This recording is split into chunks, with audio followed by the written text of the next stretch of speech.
Hey guys, thanks for tuning in. Hey, do me a favor. If you're on YouTube, hit that like button, hit that subscribe button, hit that bell for the notifications. And if you're listening on Spotify, make sure you do that 5 star. Hey guys, today's episode is sponsored by BetterHelp. I don't know about you guys, but there was a point in my life where things seemed to be on a downward. I felt like everything was closing in. I felt trapped. I didn't know which way to go, up, down, nothing. I felt like I was a burden to my own family, trying to juggle business, home life, the way the economy was going, and taking down the business.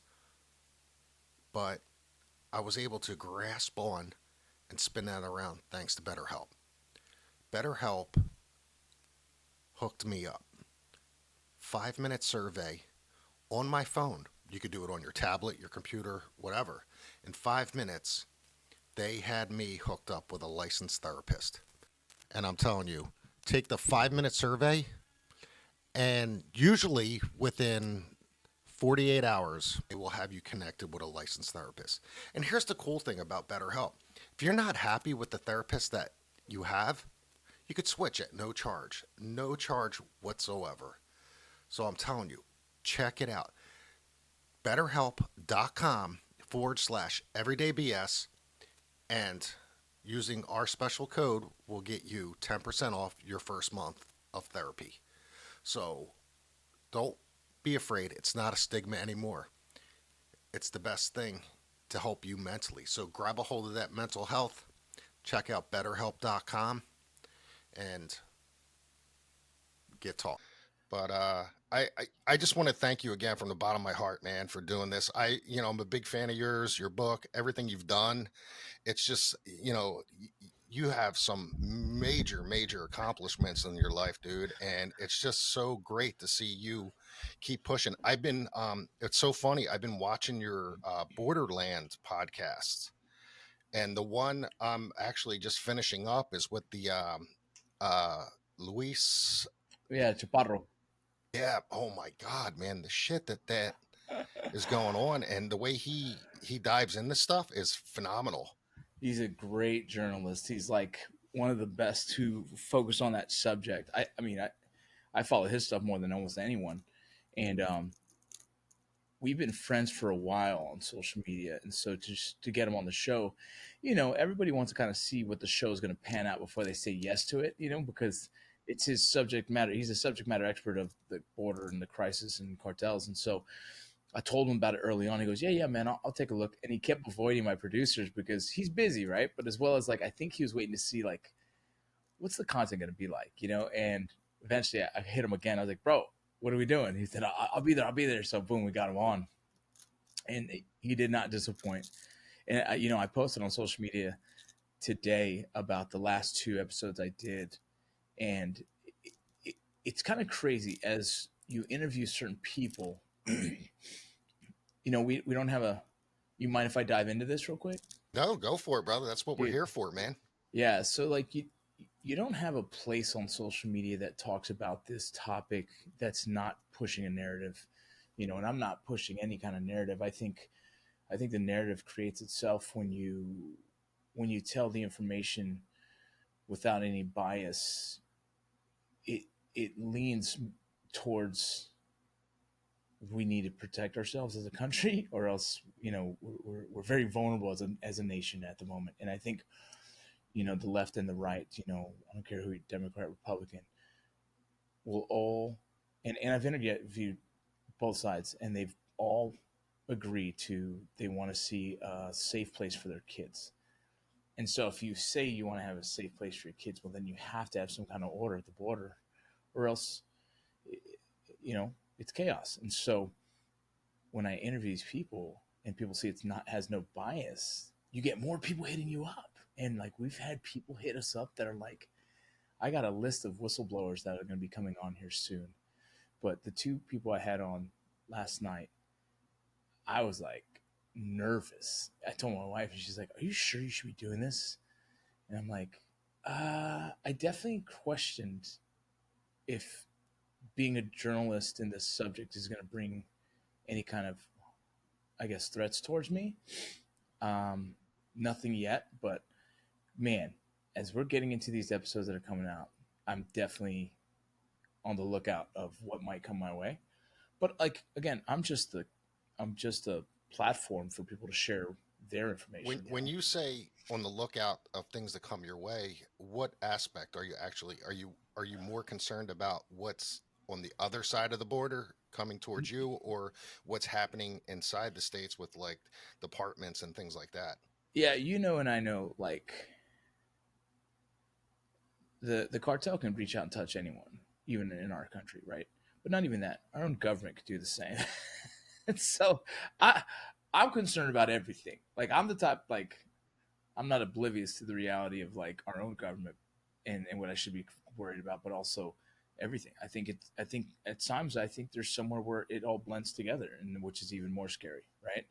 When you're digging into this topic, you find a lot of corruption, right? There's a lot of corruption when it comes to money, you know. And one of the podcasts we did, I said I believe it's coming out Monday, is we talked a lot about the NGOs, right? The NGOs are non-government organizations that are receiving millions, if not, and I'll tell you, billions, some of them, to support the efforts of what's happening on the border crisis. And then when you start digging into like, you know, follow the money on open source, right? Follow the money.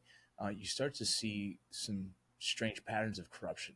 You know, the money that some of these organizations received in 2018 quadrupled in 2021, right? In 2022. And the CEOs and presidents of these companies go from getting paid 250K to all of a sudden 800,000, one of them 3 million, right? So these stipends that us as American citizens who, you know, pay our taxes, you know, these stipends that are given, these grants that are given by our own, you know, government to these organizations, these NGOs, um, should be questioned, right? And I have a investigative journalist who broke everything down, and it was phenomenal. It's intimidating. It's frustrating. It's Because yeah, I think about stuff like that a lot, and I wonder, all these independent contractors that are doing these jobs for government, and they get this amount of money. mm-hmm. How much of that money is getting actually kicked back to other pockets that are inside? Well, that's the funny thing is that when you now I'm sure there's ways around it, but when you get a government grant, you get audited automatically, especially if it's over a certain amount, right?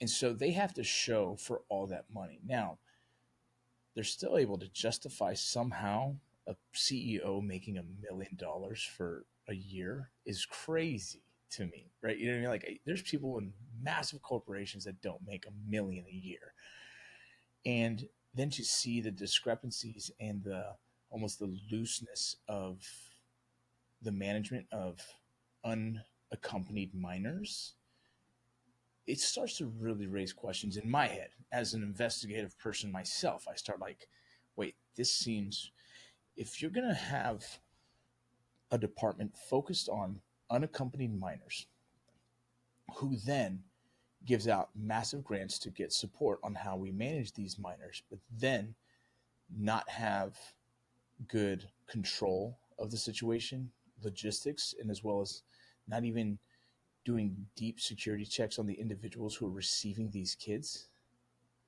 well, then that's a concern. Then it almost feels like, and this isn't a tin hat conversation in a sense. This is, if you look at it, it gets really uncomfortable because, like, who is not paying attention to who we give the kids to? Who are these foster parents, right? Who are fostering multiple of these kids, 7, 8, 9 of these kids that have no legitimate background, no fingerprint, no FBI, you know what I mean? Like nothing. That is a concern of just a citizen, you know, to think like, okay, if we're going to be protecting these unaccompanied minors, right? I think all of us would agree, like, yeah, if these kids come over, these kids from 2 all the way up to 17 don't have parents and they cross illegally, which is crazy. But if they do, and then we're going to do the American thing by protecting them, right? We're going to do our best to house these individuals and bring them into our country and find foster care for them. Well, dude, I feel like that should be one of the most focused on making sure they're safe, making sure it's appropriate, the handoff is done right, all those things.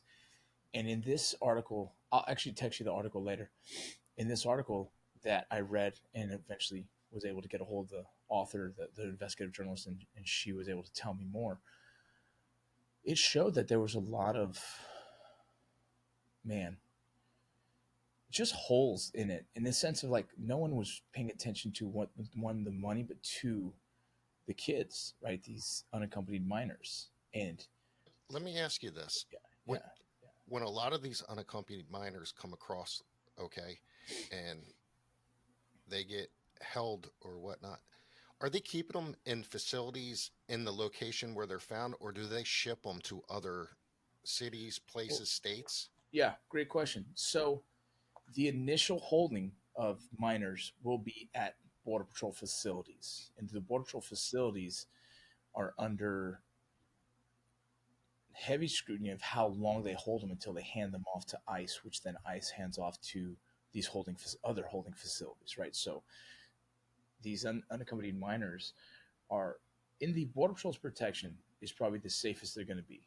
because after that it gets a little like it gets a little wishy washy. Like the lines are blurred on how that happens after. But in the Border Patrol's possession, a federal law enforcement is under massive scrutiny. They have all the process in place, that protection. They have contracts with these women who kind of chaperone them. They're in open facilities in the sense of everyone can see if there's any kind of crazy thing happening, like all these things that the Border Patrol put into place. So that's not the problem.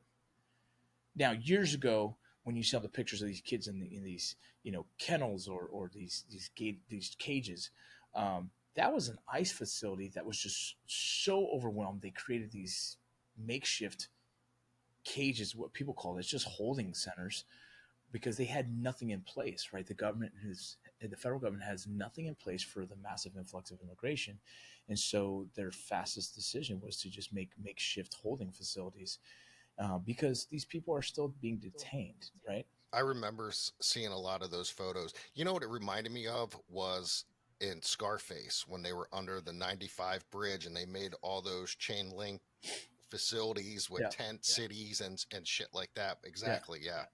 yeah. But being in the military, it's not far off from what we lived in overseas, in the sense of like these kind of clamshell centers, and then as well as like holding facilities we had for other people. It's just like temporary holding, and it's not comfortable until and that's not the Border Patrol's job, that wasn't the ICE's job. It really was the federal government to make a decision on how we plan to house these individuals with this kind of massive influx, and we just never had a plan. So going to now, these unaccompanied minors, after they leave the holding of the Border Patrol and go to ICE, which then ICE determines where they get, I guess, where they get held. There was nothing in place, and still is nothing really in place besides federal contracts, right? These companies that are picking up these contracts, these non-government organizations who are picking up contracts to create holding facilities. Who these before then were, most of them were churches or some kind of church group, 501c3, right? That might have aided in feeding the hungry at some point in their existence of the organization, but now has taken the contracts for this. And so, there's about eight or nine, or probably more. There is more, but I'm saying eight or nine big ones that have received massive contracts to try and do housing and transport, and as well as facilitating the post holding, which would be like education and sports and things like that. But I said it Do as you like, think that's what a lot of this crap happening up in like New York and some of these other cities up there with all these big hotels? You think they're under some of these contracts where they're it getting is. paid by the government? No, it's proven. No, yeah, that's all proven. Even in the article, it says, some of these hotels are getting grants from these NGOs, or not getting grants. They're getting, the NGOs got the grant. The NGOs is paying for it to subside uh, housing for these migrants. And in the conversation in this article, focuses 100% on unaccompanied minors, because that's been a big kind of conversation in this immigration thing. What happened to all these minors? Well, there's nothing to do. The federal government handed this process off to NGOs, and these NGOs, multiple different NGOs, have different contracts that are meant to provide services for these these juveniles, right? And when you have 9, 10, 11, 12 different companies gaining these contracts, there's no real kind of like, I would say military, we call it a standard operating procedure on how they do that. And so the laxness of this topic is what's scary. You're giving companies billions of dollars to manage these kids, but then there's very little oversight on how the money is used and the protection of the youth. It gets fucking scary, dude. So these facility now, are some of these facilities already built, Yeah. or are they building? No, I mean by now. I mean you're talking. This is 2024.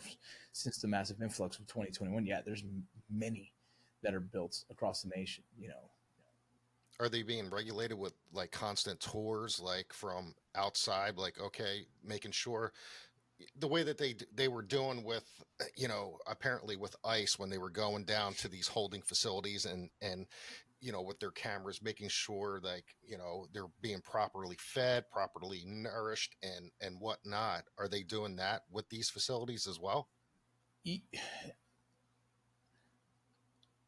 I'm sure there is, but we have enough whistleblowers that have come forward to explain how the conditions are terrible. So what happens is, let's just use El Paso for instance. Back in 2 years ago, I was doing kind of my own investigative journalism, and I say that with quotes because like I didn't know what I was doing. I just flew out there and started just filming and checking anything. But in me, just the average dude, I watched the buses pick them up, take them to the border station, and then from there they'd get released from the border station. Different time, right? It could have been 48 hours to get released into these vans, and these vans were transporting over to these abandoned buildings that were now purchased by these NGOs to be holding facilities for these migrants until they can get them travel orders, and then the vans would transport them to the airports, which would then fly them to wherever they were going. They're sponsors, right? Or whatever city that they felt their families were at or whatnot. And so that was all part of the process of these are now we're talking adults, right? These adults who are coming across illegally, who are claiming asylum, and then the process currently in our federal system and immigration system is that they have to be seen by an immigration judge to make a determination of that case, right? They get they get their due diligence, they get their due process of allowing a judge to see their case and make a determination of it. But we're so overwhelmed by it that currently people are getting them for 8 years, 10 years from now. And so, and I know the loophole to that is okay. They come into our country. They're allowed into the country currently because they're waiting to get their hearing from the immigration judge, so that as they're kind of assimilating to American culture, they meet an American woman, they marry that American woman, and now they have a secondary way of arguing that they deserve to stay in this country. And then boom, they have a baby. And now for sure they're going to be allowed to stay into this country because they're here on legal terms because they're seeking asylum. Now they meet someone, and by that point, like they've already indoctrinated themselves into this country, which personally is like, okay, fine. But that's a crazy loophole. That how do we miss that? That's a crazy. It's what's the point of doing it the legal way if you can just do it that way? And so we've accidentally incentivized a broken system, which then the migrants tell their friends, and their friends follow suit, and so it's this kind of this revolving door of a There was broken an immigration article system. that I saw this morning that popped up. I actually took a snapshot of it, and it is, let me pull this up here real quick. So apparently, terrorist arrest in 3 U.S. cities after illegal crossing border. It says 8 foreign nationals with suspected ties to ISIS were reportedly arrested in recent days in multiple cities after illegally entered the country through the southern border. Yeah, I mean, look, I'm not shocked by it, and it doesn't even phase me because this has been going on for many years. Even when I was serving as an agent, it was boom, we caught someone that's on the FBI terrorist watch list, and so it's weird to me that that comes out now and people are now it's all of a sudden news. It's national news when like this has been happening for years, y'all. Like we've been saying this. Everyone says this, but people they think it's fear mongering. Like no, when you have a border that has the holes in it, right? When we have this immigration process that is currently like I'll say it feels broken, right? Because the weird system. you're going to have these countries that have nefarious, intentions find ways through the country, right? It's not, I don't know. It's not hard to How understand many that. years total did you serve on Border Patrol? Just under 7. Under 7. And what was your main job?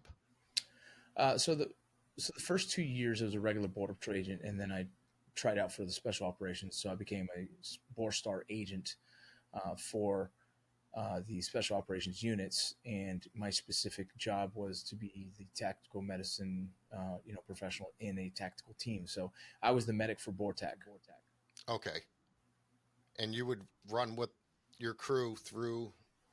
Yeah. So BORTAC's main mission is to disrupt trafficking organizations, whether it be drugs or human trafficking, as well as assist in other government agencies issuing warrants and whatnot. And so we kind of have the numbers to assist guys like the marshals and whatnot. So, and we're probably, that team as part of SOG, which is Special Operations Group. It's kind of the national team, we call it. So at any point, if the government needs assistance in something that would be like a escaped convict or someone running from the law, we were one of the number one teams they called to go do that. As a matter of fact, you talk about some of that in your book, Yes, sir. which is pretty badass. I got to that point. I was like, oh, this shit's getting good. But yeah, brother. Um, I to jump to one of your episodes on Borderland, you were Yeah. talking to a former, I believe he was a sheriff, U.S. Marine, older gentleman. He was talking about where they were paying out of their own pockets for shipping containers to block the border along, and I guess you were talking more about the razor wire, the floats in the water, the Yeah. barricades and things like that. And they were they able to finally get funding for themselves through the government to block that, or are they still doing that on their own? Yeah, that comes down to a state by state case. The federal government wasn't supporting those efforts. Each state kind of decided that they wanted to slow down the traffic, and so they did that on their own. That's what Arizona did down by Yuma, and then that's what Texas did over there by Eagle Pass. Um, the traffic shifts, and so at one point it was necessary to create some kind of, I don't know, deterrence, if you will. And now that the traffic isn't even in Eagle Pass anymore, like all that stuff is stood up. It's irrelevant. It doesn't even need to be there anymore. But it's just kind of the way this game is played, this cat and mouse game of immigration. The trafficking organizations, they're very smart, and they're not gonna try and move traffic. They're not gonna try and move money in an area that's heavily guarded. They're just gonna shift left or right and do it somewhere else, or upriver and downriver, as we call it. Yeah. What recently they've been talking on the news and everything with this whole new, I guess, document Biden signing about allowing so many. What did they say? 2,500 per Yeah, day. 2,500 per day asylum cases. You know, it's a weird flex to do that now when I felt like he probably should have attempted something a lot sooner. I personally think it's a posturing position for him, but what that only means is that they're gonna stop allowing people to claim asylum up to that point. But I don't know if that's even easy to do when you have on one border 350, you have another border 200, and like all across the nation. I don't know how they communicate that and what system says, all right, we're done for today. I don't know what system does that, but um, what I think it'll do is create a better revenue stream for the cartel, because now they are going to be pressuring all the vulnerable people trying to get in, paying that they better do it fast, or else they're going to, not get an opportunity soon, right? So like when you implement things that make it harder to get in, the cartel uses that to their advantage, and they start to kind of up their prices because now it's more challenging for them. So Exactly. yeah, And I believe Lewis was talking about something like that yeah, in one episode where, they're actually looking forward to having Trump as president again, because they know when he tightens up that hold on the border, it's going to be harder for them to get in, so they're going to up their prices on people trying to get over. Yeah, it's supply and demand. It's a business model they use. It's crazy. It truly is, man. And it's, I get mind blown when I think and I watch these, these documentaries and whatnot, and just seeing what's going on down there. And you have women with children walking across, the water, and they're trying so hard to feed their child through reels of barbed wire, razor barbed wire, and cutting themselves up, but getting the kids through, but the parents won't be able to get through, but they get the kids through. I mean, it's just it breaks my heart and saddens me Yeah, to see children like that go through that. yeah. That's the. I think the beauty of this conversation is that it's so complex, and I wish the rest of the nation per se would see it with empathetic views, right? There are some people who genuinely just want a chance at America because they believe in what America is, right? There's a majority of those individuals coming here want a chance at an opportunity, want a chance to feed their family, to gain shelter, to gain safety. A majority of them want that. A lot of them are not educated to know that there's a system that's in place to do it the right way. A lot of, and I say educated enough, is because they're bombarded with trafficking organizations acting as if they're travel agencies and saying, "Hey, I can get you in America." You know what I mean? Like that's what's told to them directly. It's not frowned upon. It's not like the way we see it. It's other countries saying, "Hey, I'm a travel agent and I use this path, and you can pay me this, and I'll take you." That's how it is on their end. So if we can take ourselves out of our emotional connection to this and actually flip it and say, "Oh my God, they don't even see it as bad. They see it as just traveling from one country to another to gain entry into America, so they can, you know what I mean?" So their perspective is very different than ours, and so a lot of people genuinely want a chance and they're willing to risk their fucking lives. There's one of the episodes on our podcast. I interviewed an expert in human smuggling, and she said most of the women, they know that they're probably going to get raped. They know that, and for them, it's like that's part of their currency of allowing them to pass, and they've accepted that, and that's fucking terrible for any of us in our world. Right? I would hate for my child, my wife, to ever feel that is an accepted situation, right? But these women who want chance in America are willing to accept that. They say it's better than death. That's one of the ladies' quotes.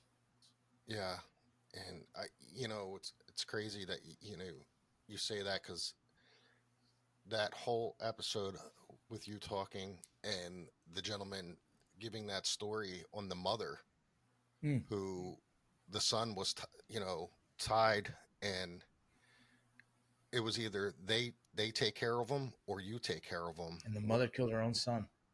Yeah, it's Like how could we sit in this position of privilege, like you, me, everyone in America, right? We're privileged, right? As in, we have a chance to do a lot for ourselves. We're not in this survival mode like some of these individuals are, and judge them and like demonize them.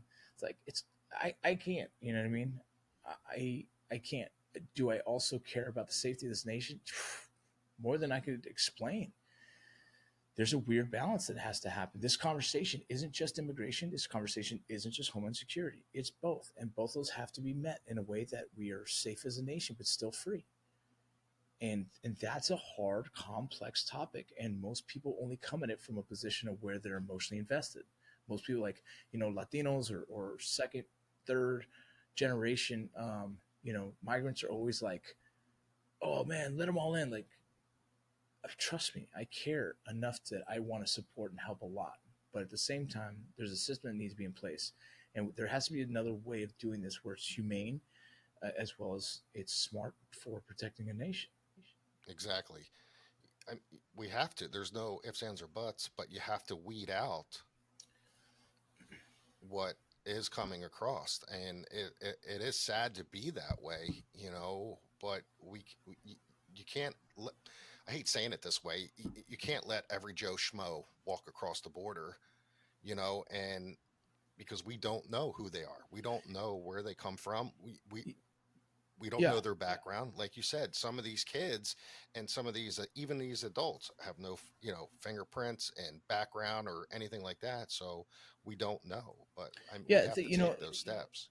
later in my book, you'll see that I use a reference or I use an analogy of like your own house. Like, you know what I mean? Like, you choose how well you want to secure your house. You can lock your door, or you can add a camera to your doorbell. You can add a 360 cameras. You can add a front gate, And when I say this, like, you as a human being here in America has made a choice to put a front door on your house because you feel that you deserve that much security. And the border is no different. The wall or the border itself is our door. And when someone comes to your house, you hope to God they knock on that motherfucker before, and you choose whether you want to let them in or not. If someone's It's at your door, page 50. Do yeah, you care who enters your personal home? Why? It's right there. Page 46, it breaks that. You have it all right there. yeah, and it's like in your own house, you look at the person, you make a determination. Do I know them? Am I comfortable with them? If I am, I'm gonna let them in. If I don't know them, then you start asking questions, right? If they look very shady, then you're like, hey, get off my porch, get the hell out of here. This is my house, and it's no different in a bigger scale of our own country to say, hey, who are you? Show me your identification. Let me identify that you're even a person that comes here and wants to be here and also wants to make efforts in doing good things for this nation. And it's just a macro micro idea, but like it really is that simple in the sense like, well, we deserve to have a front door in our country, and people who want to come to this country should knock, and then we should have a system in place that can determine whether it's safe to let them in or not. And those are just the basic idea. I totally agree with you, and it's sad that the way things are right now, and especially right now being a political year, so you're going to hear so many different things. Well, I'm going to do this, and I'm going to do this, and it's what's going to draw in those votes and whatnot, and man, it's a tough thing to visualize and to see, and Let me help your listeners on something. If you've only paid attention to politics since Trump, there's so much you're missing because a lot of us are like, oh, I'm not even interested. And all of a sudden, Trump, you're like, oh shit, I'm gonna pay attention. This is crazy, right? So a lot of the people who've only jumped on board and really paying attention to politics because the media's jumped on it heavy or social media's jumped on it heavy, and you have a person like Trump who's kind of like boom exploited it, made it into a thing. Well, it's turned into this divisive conversation, left and right, left and right. The left want to do this, the right want to do this. Like I'm fucking beg to differ on that conversation. Obama deported more people than any president. So then when that removes this whole conversation from being a left right thing because Obama believed in good homeland security and he believed in good immigration policy. Obama, okay? And so who that's as democrat as it gets. You know what I'm saying? And so all these people want to sit here and be like, "Oh, it's not a Democrat Republican thing. It becomes the president and his people, like what they choose at that moment." And so in the last 4 years, it's been a little shady. Not I wouldn't say. I don't want to say shady. It's it's been different. There hasn't been a president who's been this lenient and this, I guess, maybe in their opinion, welcoming, but on the same token, creating potential threats to this nation. And so, like, when there's so many, the division in the country is so crazy that people are blinded by like the reality of the numbers. Like, let's just go statistics. That's not, it's ambiguous. The statistics are statistics, right? And so, like, if you can just go on that, everyone in this country should be like, well, why the hell have we let in 10 million people? And what are the potential repercussions of that? Right? Instead, someone like my daughter's 21, great kid, but she's 21. She still sees the world through a different lens. And she's like, well, Dad, I can never vote for Trump because Trump. And I said, yeah, but are you going to vote for Biden again? And she goes, yeah. And I said, but do you like where the country's going right now? And she goes, no. And I was like, well, then maybe we should think about that. And I'm not saying vote for Trump either. I'm saying look at who's the president now and where the country's going.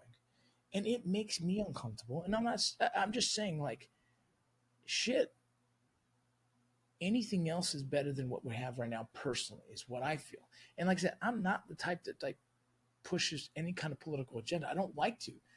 Yeah, But me neither. I don't really talk politics on the podcast. I don't yeah, get dive into it.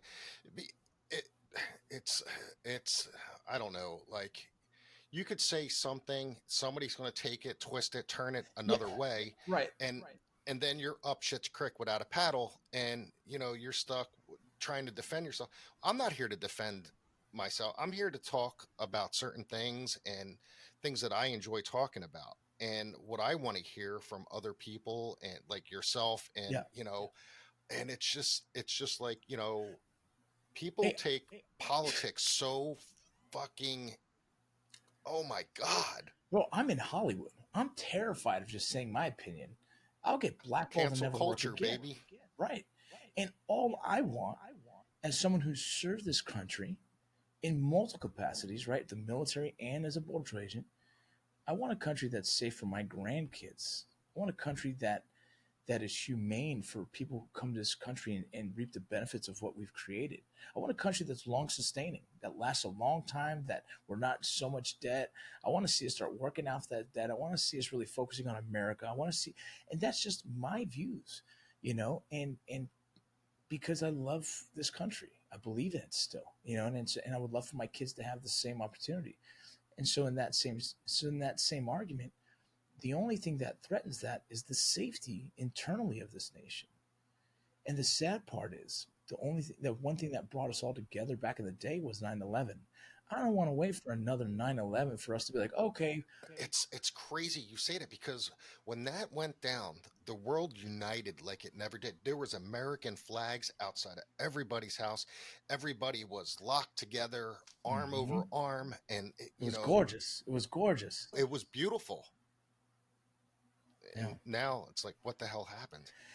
Yeah, now it's like everybody wants, I'm actually Chuck Palahniuk is like I hope that's how you pronounce his last name, but he's the author of Fight Club, and I'm reading one of his books right now about writing, and his Fight Club was such a good movie, but a good representation of like this internal struggle that people have, and I feel like we're in a nation where like a lot of people are looking for a dragon to slay, and they're looking for something to be a part of that's bigger than them, and sometimes they jump on things that are just like that's a weird argument.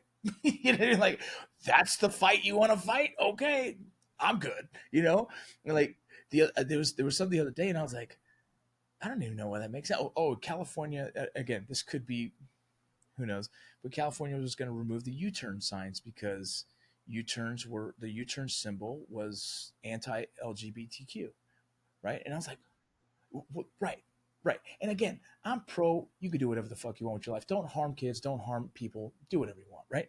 But yeah. So when I read that, I was like, man, people just want something to argue on, right? People just want something to fight about, and it's just a weird time in our lives, man. It's yeah. Oh my God, the U-turn sign. It's like, what the fuck, man? Really? There's more important shit to worry about than a fucking U-turn sign. Right. I mean, one of the big things I see a lot of right now is apparently there was a document signed about the draft now, Yeah. and 18 to 26 kids are going to be automatically put into this, and it that when I was 18, that I had to sign that paper and I did that, Yeah. and it was just one of those things. I mean, it was, in order even for you to get like school loans or student loans or something like that, you had to make sure you did that. And Yeah. now it's And just, it's funny because people went crazy. I'm like, we had to. Anyways, I'm not sure the difference of it, but what someone mentioned was that in that same bill, females are now eligible for that, which I don't know how I feel about it. I don't want my daughters serving war personally, but we live in a country where men and women are equal, then it almost feels like, well, fuck, I don't know what to say, right? Like, it's those are tough ones. I personally don't want my daughters to be forced to serve in combat, but I feel like they've been raised by me that if in the need of us going to World War III and something they've wholeheartedly believe in, I imagine a couple they'd probably serve anyways. I have a son that's for sure is going to go to war, right? He's like, fuck it, let's go.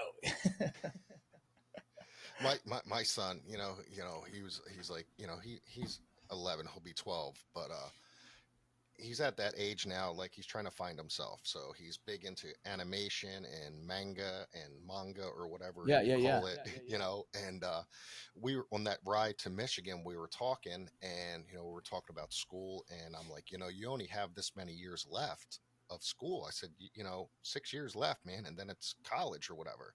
And he's like, really? I said, yeah. I said, you can go into some type of military if you want to go, and if you do it smart, they'll pay for your college. He's like, really? I said, yeah. I said, I mean, there's OCS, there's and different things like that. I said, if you think about it and be smart, you can get a good job in the service that is going to benefit you not just in the service but on the outside of service as well, which will help you become a better, stronger person. And he's like, huh. He's like, well, what service? He's like, well, you were in the army, right? And I was like, yeah, I was in the army. He's like, well, what should I do? I was like, well, that's your decision. Like Air Force. It's so funny you say that. I just watched a fucking little one of those little reels, and it was like Air Force drill sergeants wake up versus USMC Marine wake up, and it's Yeah, like they knock on the door, they show an ID, they come in, okay, guys, time to get up. Then you got a Marine sergeant coming through, and he's like, get the, yeah. It's funny. I had the same conversation with my son. I mean, almost to the T, almost exactly like this, bro. And I'm like, join the army personally, but again, I say that because like I love the army, but mom goes Air Force. Her dad was career Air Force. You know what I mean? So I'm like, yeah, I'm like, oh, whatever. She wants to protect him. Got it. I'm like, whatever you want to do, bro. But same, like, pick a job that gives you an opportunity to get out and make the same, and then as well as get your college paid for and the benefits. I see the same, like, bro, I never would be in the position I am today if I didn't serve. I didn't have money to go to college, right? We didn't have that. I had a full ride scholarship for baseball. When I lost that, I was like, it's time to go to the military. And like the benefits that the military has given me is just like bar none. Like I've tried to tell people about the military, and it's so funny. It's a weird time where a lot of people don't like the military, whatever the case. But for me, it's like you want to change your socioeconomic position. If you're a kid who's been born poor in poverty, and you've watched your friends stay in poverty, if you're a parent that like grew up in poverty, stayed in poverty, hasn't left poverty, and you want something more for your kids, you'd push them to join the fucking military because just joining puts them in a different socioeconomic position. So you've you changed look at the world and generations. Yeah, yeah, I mean, you totally look at the world in a whole different aspect. And it's funny. I went the poverty thing. So when I went through basic training, I went through Fort Leonard Wood, Missouri, and so going in, getting off the bus, going to reception, getting everything issued to you, your shots and whatnot. I was there with two gentlemen that were up from, I think they were from Panama or something like that, but they were going through the military training in the States, and then they would work, and then they would be sent back home. And, I got talking to these gentlemen, and they were side by side. They grew up basically almost in huts. They had nothing. And the only thing that they could think of was going into some type of service where, they could benefit and be able to make money to do what they had to do and to better their lives and their families' lives. And that's what they did. So, they went through their training there, and then I guess they got cross checked over to the States, and they were going through army basic training and their AIT here. And these two guys were together side by side forever. But when you get to reception and you get all these fucking people from all over the states into one big room, there's fucking germs everywhere, and everybody's getting sick and this yeah, and that. And one dude got really sick, and they ended up having to take him to the hospital, and they got split. So he missed the bus for basic, for shakedown, yeah. and boom. so he had to stay back and wait a whole nother 2 weeks before he was able to go. But they ended up meeting up at the end, and it was good. It was a good thing. But that's one thing. It's like kids today, they they're given so much so quickly, and they don't want to work for it. Yeah. Like I was telling you earlier, I was a tattoo artist. I've been a tattoo artist for over 20 years, man. And I've hired guys and gals that have come into the shop and who've only been tattooing maybe 6 8 months. Their styles and their quality of work is fucking outstanding, but their mindset is, oh, I'm the fucking best. I deserve this. I'm like, no, man. I fucking worked from the bottom up, man. I was in my 20s when I started doing this shit, okay? And like I scrubbed tubes, floors, everything. I mean, I'm a grown man who's older than the guy teaching me, taking his bullshit to do this, and now I'm here trying to teach you, look, this is the way it should be, and Yeah. the best way to do it, and go. But they don't want that shit, man. They want everything handed to them now, and that's the Yeah. way it is. Well, look at I got kids. I got a 21-year-old, 18-year-old, 17-year-old. You know what I'm saying? I have, and you know my story.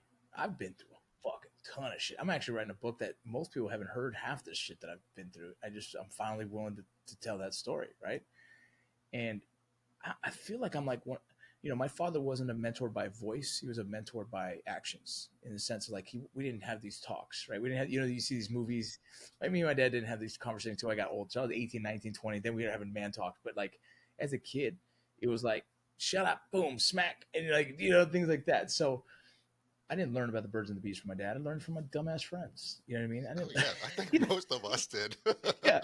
And so like now I'm like here talking to my kids, very open conversation, blah blah blah blah blah.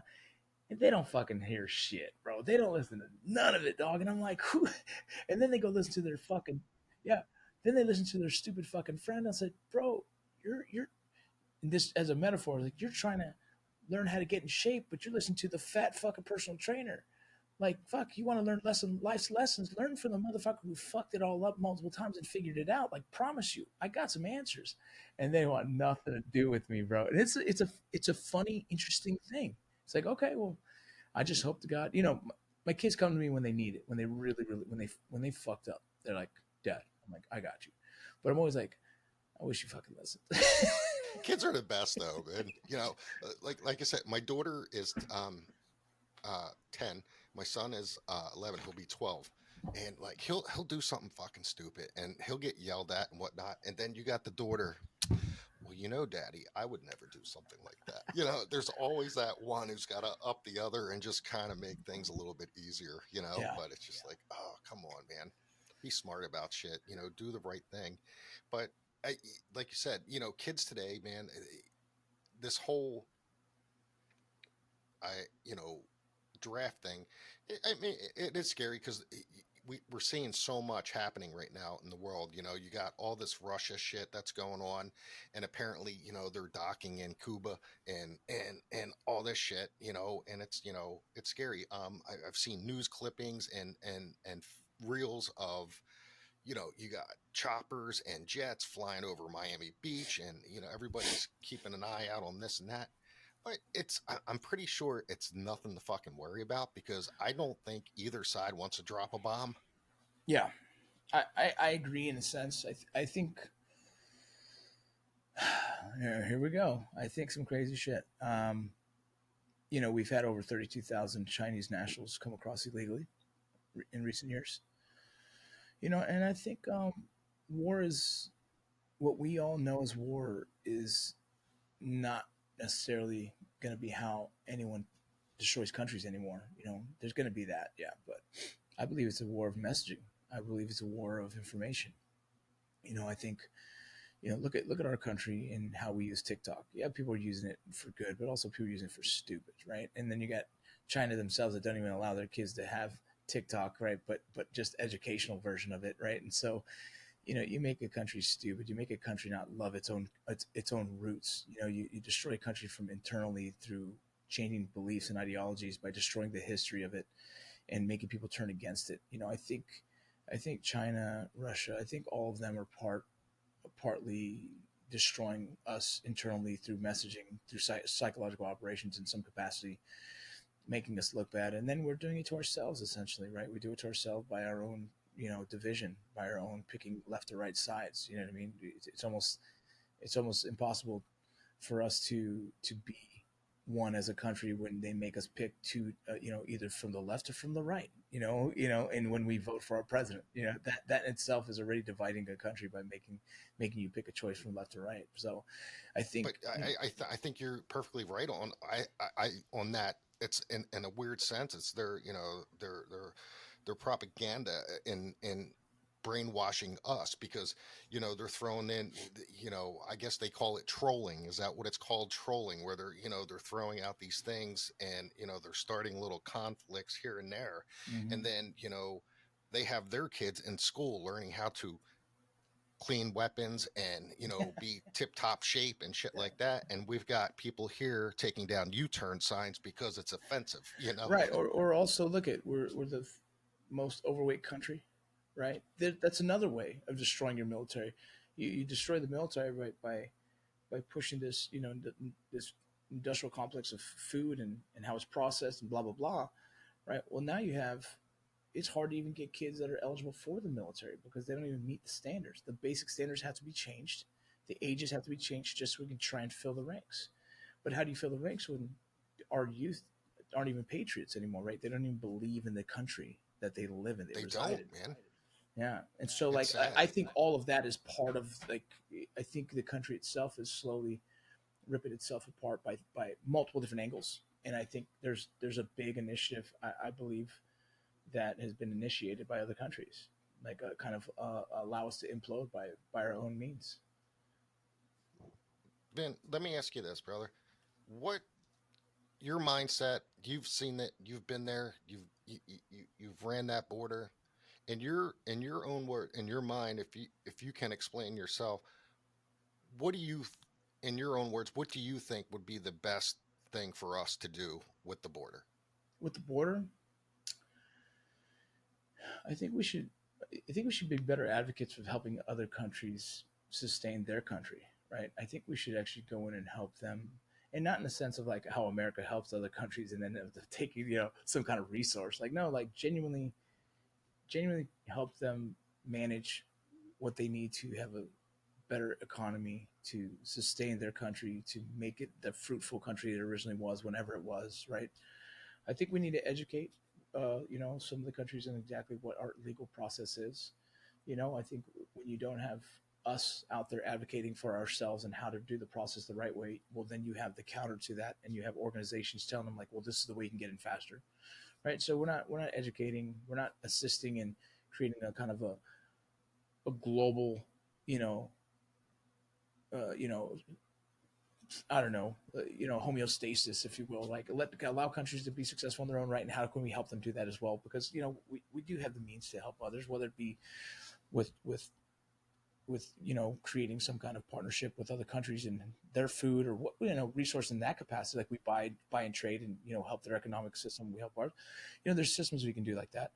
I think we can't incentivize illegal immigration on our side, right? Like I said, it's not intentional on paper, but it's enough incentivized in a way where like, why do it the right way when we can get it easier this way?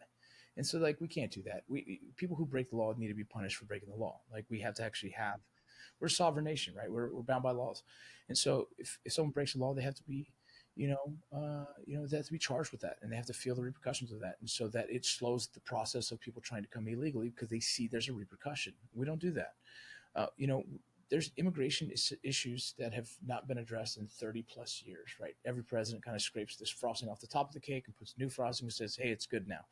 And we can't do that either. We have a lot of things we need to address.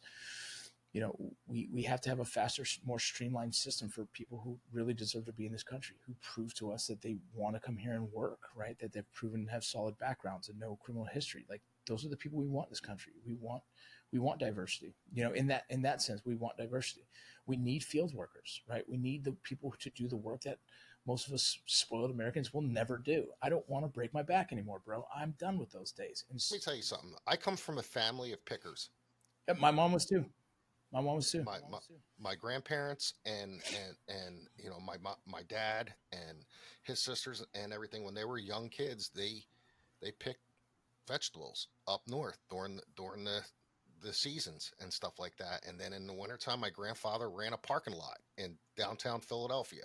He had a little parking lot with a trailer. I remember as a kid going there, sitting in the trailer, freezing my ass off because they had like one of those little heaters, but Yeah. that's what he did, and that's it was like that. But no, I totally see and understand where you're coming from, because that's a big thing. I mean, where I live here in Florida, I'm just outside of Daytona Beach and Mhm. just north of Orlando a little bit. But there's a lot of um, farm. There's a lot of I guess corn crops, things like that, and whatnot, and then a lot of cattle, and down here, believe it or not. Yeah, a lot of agricultural areas out there. Yeah, and there's a uh big Mexican area out here, and you see them all the time. Every Sunday, the football field, the soccer field is, they're out there with all their families. They're hardworking and they're out there and they're doing what they do. And then you see them doing the jobs that nobody else fucking wants to do. And it's sad because people Yeah. are like, oh, I can't find this and I can't find that. I said, well, there's this. Well, I can't do that. Well, why can't you do that? Well, that's not the type of person I am. And I'm just like, what the fuck, man? It pays the bills. Bro, yeah. If I was in a position and I needed it, I'd pick fruit too, bro. But I try not to. You know what I mean? But yeah, we have we have too many people that talk shit on that, right? Or they say, "Oh, we don't need it, but send them all back, close the borders." Like, bro, there's a balance that we do need in immigrants who want to do the hard work that we don't want to. You know what I mean? Like, there's a balance in that we need in this country. You know, people don't want to admit to that at times, and you should. I mean, if you're ignoring different parts of this conversation, you're not doing this whole conversation any justice. You have to address all of it, right? You can't just address like, oh yeah, but they're all terrorists coming across. Are they? You know what I mean? Oh, but they're all, everyone that comes across is bad people. Are they? Like, you're not doing any justice to the conversation. You're just further along this division in the country, and you're also just fear It's mongering. it, And it's not. it 90% of it is it's the media. It, It's it, absolutely. how it's all portrayed from the media. It's just like, okay, and especially like we talked about earlier, like right now, it's a political year and there's shit being said, and it's just like, okay, this person's doing this and this person's doing this and this is what's happening here and what are we going to do about this and this, and it's just like, and then something else will come along and everybody's going to be like squirrel and we're going to go that way, and Yeah. it's just basically what it is. It's fucked up, but that's our life right now, and we just got Yeah. to fucking deal with it, I guess. Yeah. It's going to be interesting to see this political year. Um, I imagine we're not done seeing weird stuff in the political space, which makes it hard for us, like all of us who just like just want to find.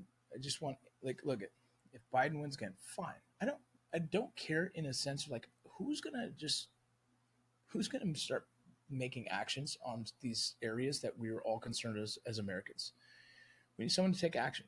Like this border conversation is a crazy one. Like that should be addressed immediately. It's the second most important topic that we have. It's trending on everything.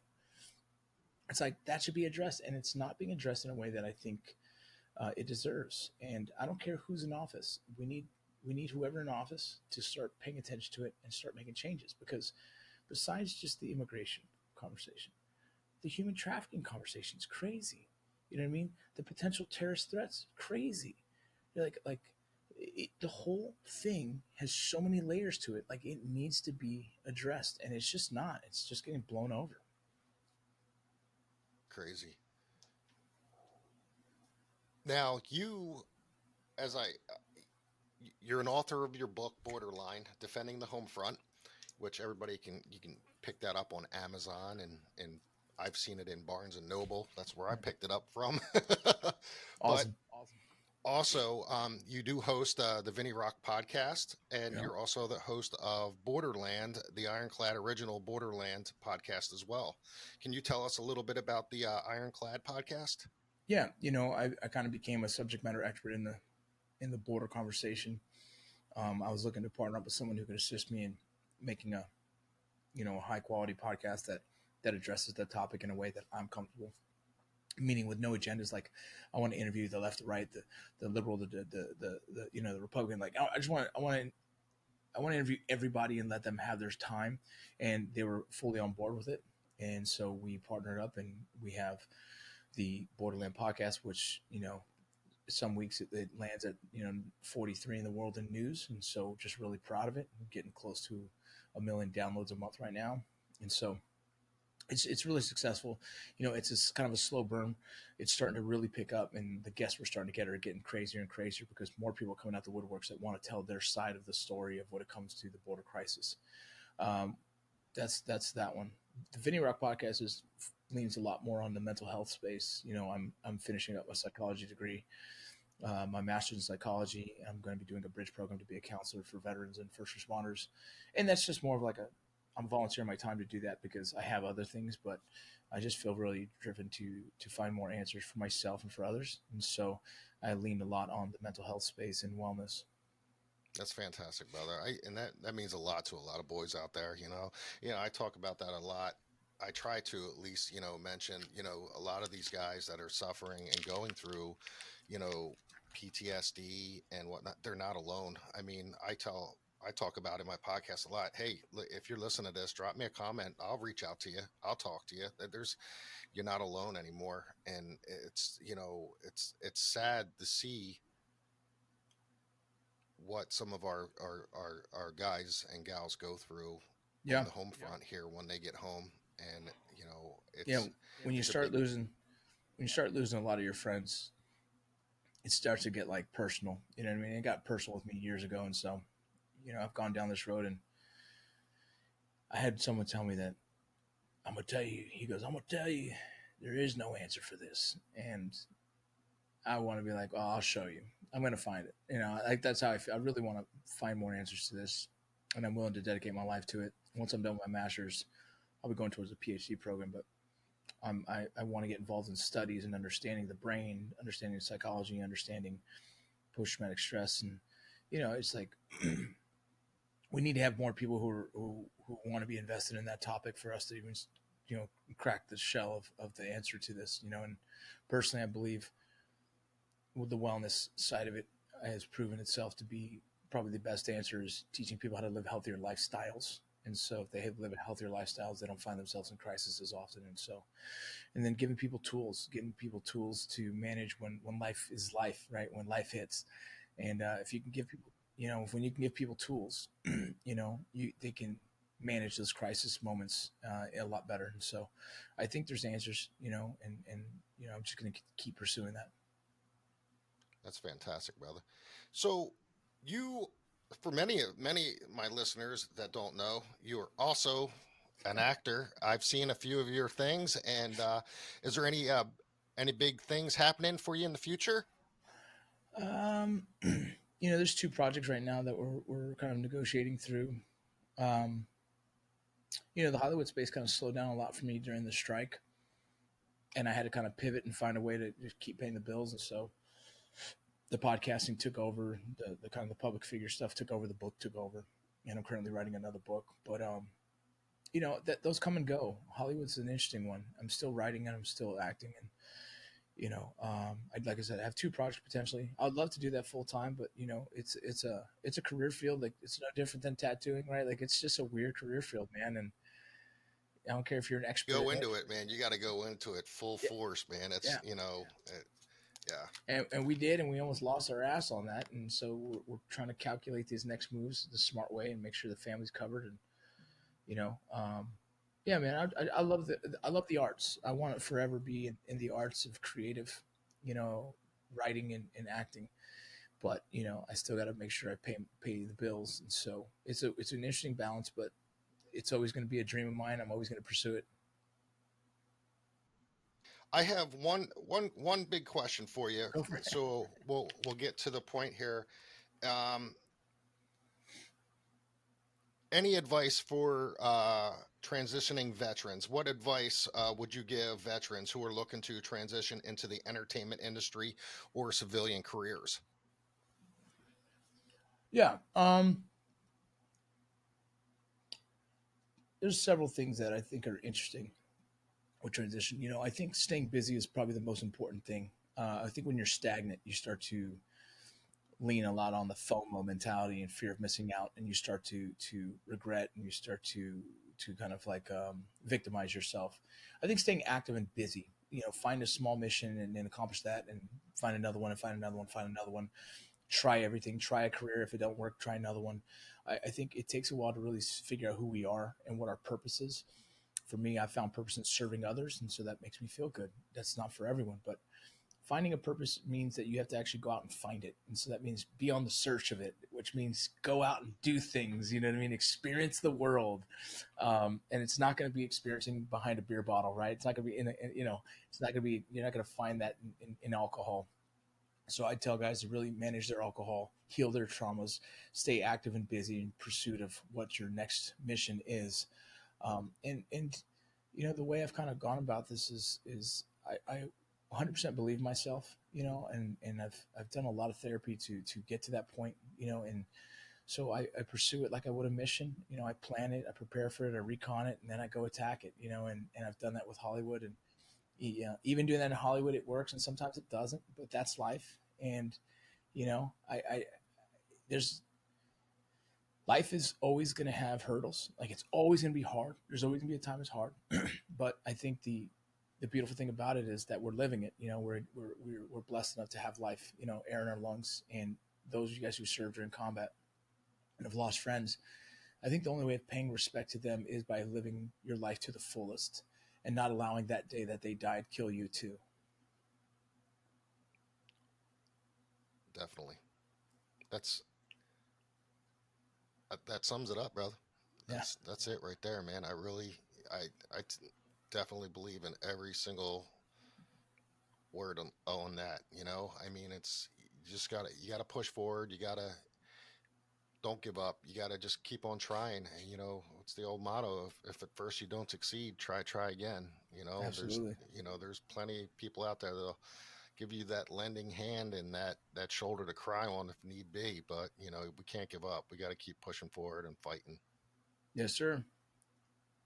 You know, Vinny, I like I said, brother, it's been an honor, and I am so thankful you were able to do this and jump on with me. And I will have links to everything Okay. for you in the description on this podcast as well. And we'll have little shorts and whatnot. I'll tag you in, and all the typical podcast stuff that we do in this Yeah. world.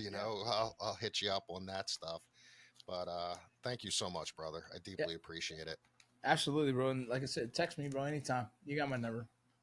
You got it, man.